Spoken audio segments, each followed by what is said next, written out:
Sir এই দেখুন আমাদের রিসেন্ট কিছু প্রজেক্ট, আপনি দেখুন। হ্যাঁ, ছবিগুলো তো বেশ ভালোই। এই নাও তোমাদের চা। আচ্ছা, আমি পরিচয় করিয়ে দিই, এ হচ্ছে রাহুল, আমাদের বিয়ের ফটোগ্রাফিটা ওই করছে। নমস্কার।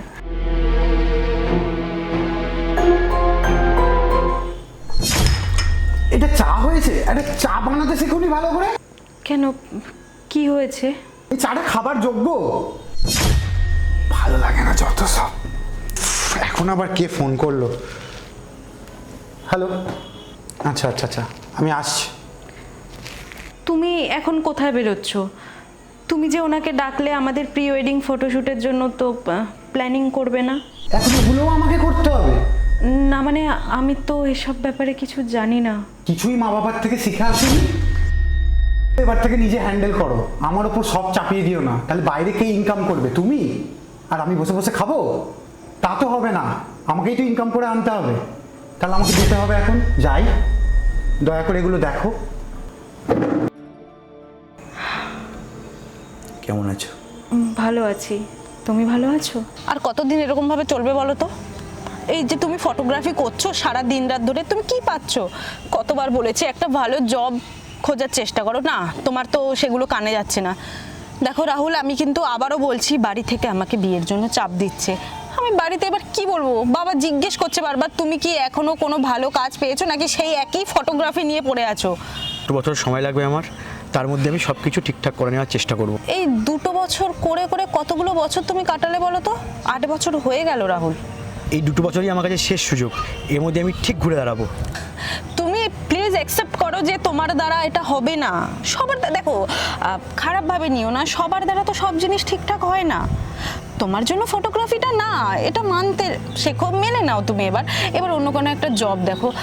দেখো আমাদেরও তো একটা ফিউচার আছে। এইসব ফটোগ্রাফারদের তো আর কোনো মানে কি বলবো, এই যা প্রফেশন আজকে আছে কালকে নেই, কি বা টাকা। তুমি চাও না আমাদের ফিউচারটা সিকিউর হোক? তুমি চাও না বলো? আমি চাই যে তুমি এবার একটা দুটোর মধ্যে যে কোনো একটা জিনিস তুমি চুজ করো। আসলে এই সব কিছু ছেড়ে আমি এই ফটোগ্রাফিতে এসেছি। আমি যেরকম তোমাকেও ভালোবাসি, আমি সেরকম ফটোগ্রাফিকেও ভালোবাসি। যদি তুমি আমাকে 2 বছর সময় না দিতে পারো, তাহলে আমি আমার ফটোগ্রাফিকেই কিন্তু বেছে নেবো এই জায়গায়। হো, তাহলে এতগুলো বছরের রিলেশনে তোমার কাছে কোনো ভ্যালুই নেই? তবে এই কথাও শুনে রেখো, আজকে কিন্তু এখানেই আমাদের সম্পর্ক শেষ। আমি কিন্তু আর কোনোদিনও ফিরে আসবো না। আর তুমি এই দিনটার জন্য কিন্তু একদিন আক্ষেপ করবে যে তুমি আমার উপরে তোমার ফটোগ্রাফিকে চুজ করেছো। আমি আসছি। হ্যাঁ, আমি ভালো আছি। আমি শুনলাম তুমি এখন এই শহরের সব থেকে বড় ফটোগ্রাফার। আমি না খুব খুশি যে তুমি এই অল্প কদিনের মধ্যেই তোমার স্বপ্নটা পূরণ করতে পেরেছো। 2 বছরের মধ্যে আমি যেটা চেয়েছিলাম, ঈশ্বর আমাকে সেই জায়গাটা করে দিয়েছে। কিন্তু রাহুল, আমি যে সুখে নেই। কেন? চিরাগ আমাকে একদম ভালোবাসে না।